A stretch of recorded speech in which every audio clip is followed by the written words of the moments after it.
Gimana menuju akhir dengan bahagia itu? Memanage satu persoalan yang orang lihat dengan masalah, kita melihatnya sebagai jalan menuju kebahagiaan.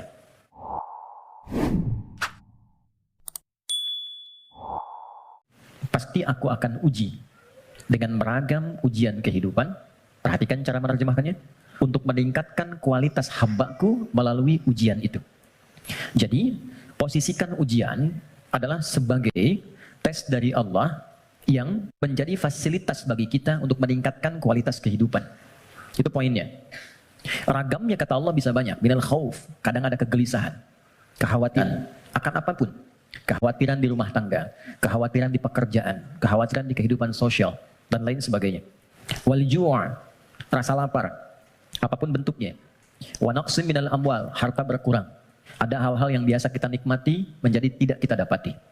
Wal anfus, diuji dengan penyakit, sampai ada yang menggoncang jiwa, bahkan sebagian kerabat mungkin yang paling dekat dengan kita, meninggalkan kita dan wafat. Wathanarat, ada hasil kerja keras yang telah kita titi sekian lama, ternyata diambil oleh orang lain. Wabasyiris sabirin, dan berikan kabar gembira. Ternyata desain ujian itu akhirnya kebahagiaan. Jadi kalau kita menjalani semua apa yang Allah ujikan kepada kita itu dengan benar, itu endingnya itu bahagia. Endingnya kebahagiaan, kenyamanan, ketentraman, kedamaian. Jadi desain yang kedua, masalah kehidupan itu disiapkan oleh Allah bukan ingin membuat kehidupan seorang hamba bermasalah, tapi untuk satu, meningkatkan kualitas kehidupannya. Yang kedua, menghadirkan kebahagiaan sejati yang mengiringi aktivitas hidupnya. Untuk logika yang pertama, supaya mudah dipahami, bukankah setiap anak-anak kita yang belajar di sekolah harus melewati ujian sebelum dia lulus? Bukankah ujian itu parameter untuk menguji kenaikan kualitas pengetahuannya? Maka hukum ini, kaidah ini, logika ini tempatkan pula dalam ujian yang Allah berikan kepada kita. Anggaplah kita menjalani aktivitas kehidupan dan memang itu nyata adanya, lalu ada tantangan yang dengan itu akan meningkat keadaan diri kita. Bertambah kesabaran, bertambah mentalitas, semakin keluar air mata, semakin siap kita menghadapi tantangan berikutnya, dan sudah tidak ada air mata lagi yang dikeluarkan karena sudah melewati batasnya. Kemudian akhirnya kebahagiaan. Gimana menuju akhir dengan bahagia itu? Memanage satu persoalan yang orang lihat dengan masalah, kita melihatnya sebagai jalan menuju kebahagiaan. Oke, itu cara pertama untuk kita menyikapi terlebih dahulu. Jadi memosisikan persoalan kehidupan apapun bentuknya. Kadang selalu disebutnya dengan masalah, gitu kan? Padahal Allah menyebutnya dengan tes, ujian. Satu, untuk meningkatkan kualitas hidup. Tadi sudah saya sampaikan, bahkan dari sisi logikanya. Ini macam-macam. Ada yang kaitan dengan intelektual, wujudnya kreativitas. Ibu, teman-teman yang akhwat senang mana? Anak diam atau anak aktif? Aktif. Kalau diam kan gak enak ya. Adek, sini. Gak ada aktivitas. Tapi kalau dia jalan sana sini, lompat, lari, nggak diminta lari dia lari, diminta jalan dia lompat, kan? Hah? Aktivitas itu bukankah menstimulus orang tuanya untuk banyak melahirkan kreativitas?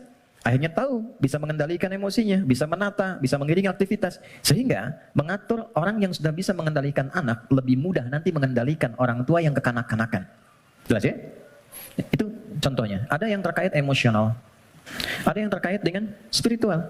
Bukankah kalau ada ujian lewat anak, ayah ibunya yang rajin sholat, berdoa, bahkan puasa, dan sebagainya? Bukankah kalau anaknya sering bertanya tentang persoalan, sering mengeluhkan di sekolah, ibunya yang mulai curhat, bapaknya yang mencari solusi, ini, meningkat ini semua. Kalau Allah nggak titipkan lewat itu semua, nggak akan mungkin muncul pengalaman-pengalaman yang kadang melahirkan nostalgia di kemudian hari. Ini poinnya. Dan ini pasti sifatnya, apalagi di rumah tangga. Saya tanya sebentar, siapa yang ingin rumah tangganya sakinah? Semuanya ya.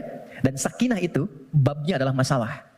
Karena sakinah itu ketenangan yang lahir setelah tuntas persoalan itu diselesaikan.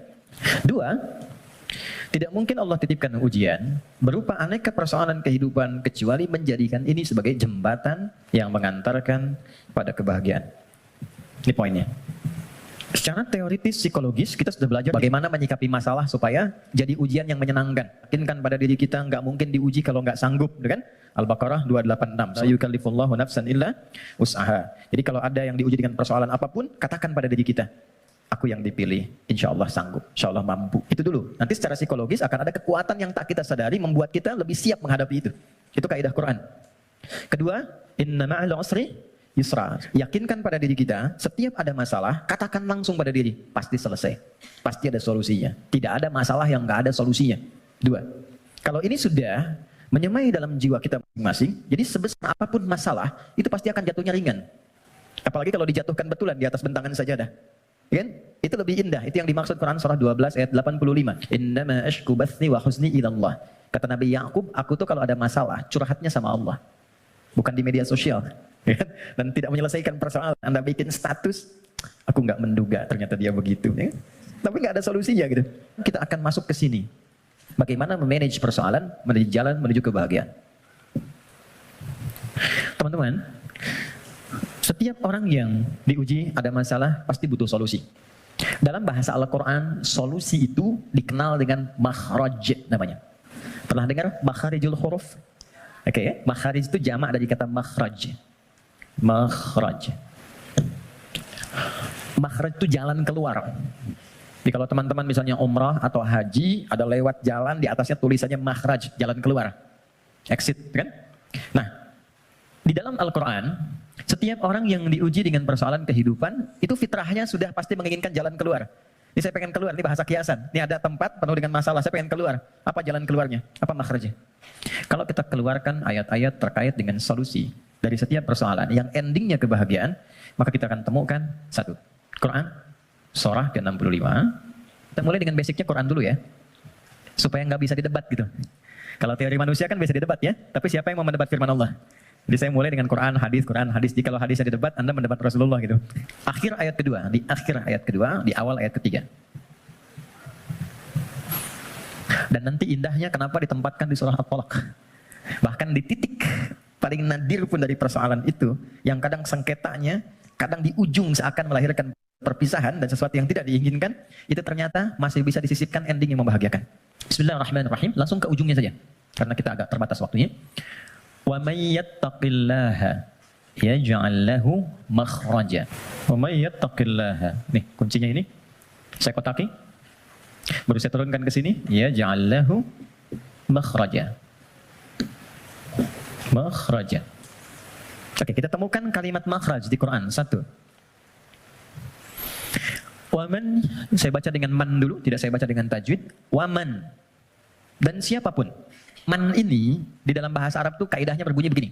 Ismun mausulun yadulu 'alal faradiyah. Paham? Tidak. Man konjungsi yang menunjuk kepada objek, kadang subjek, tapi dia menunjuk secara personal tapi sifatnya luas. Jadi tawarannya berlaku secara personal setiap kita tapi bersifat terbuka. Jadi kalau ada kata man di Quran, itu Allah sedang berbicara kepada kita, posisikan secara personal. Setiap kita itu sedang dikhitab, ditawari langsung oleh Allah. Dan tawarannya terbuka. Mau laki-laki, perempuan, besar, kecil, tua, muda, siapapun.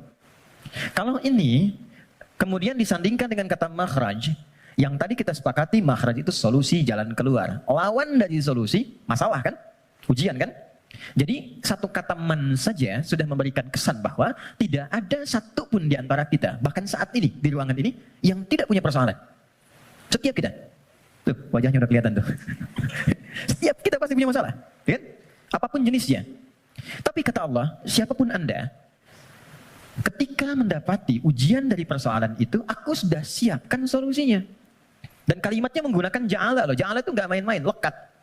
Jadi seakan Allah ingin katakan begini, setiap aku titipkan ujian untuk meningkatkan kualitas hidupmu, saat yang bersamaan, ini sudah ada solusinya. Jadi berbarengan dengan itu, ada masalah, ada solusi. Ada problem, ada jalan keluar. Tinggal sekarang, cara kita bagaimana menemukan jalan keluar itu, bukan hanya merasakan persoalannya. Jadi diberikan persoalan itu untuk mencari lewat itu, solusi yang telah Allah sandingkan tadi. Dan cara mencari itu, ujungnya adalah ini, kebahagiaan. Apa jembatannya? Kalau jembatan itu di tengah atau di ujung? Selalu di tengah. Ada dua yang terpisahkan, tengahnya jembatan. Di sini persoalan, di sini solusi. Apa jembatannya? Kita cari yang pertengahan di sini. Waman, awalnya. Yaj'allahu makhraja, ujungnya. Tengah-tengahnya, yattaqillah. Takwa kepada Allah. Allah berikan satu kalimat saja yang bila ini diimplementasikan sempurna, maka endingnya bahagia di setiap situasi yang kita jalani. Takwa. Kalimat yang mudah untuk diucapkan dan butuh tantangan ketika dijalankan. Saya tidak ingin mengatakan sulit, karena nggak ada yang sulit yang Allah berikan. Yang sulit itu manusianya, bukan caranya. Oke, jadi kita sudah dapatkan katanya.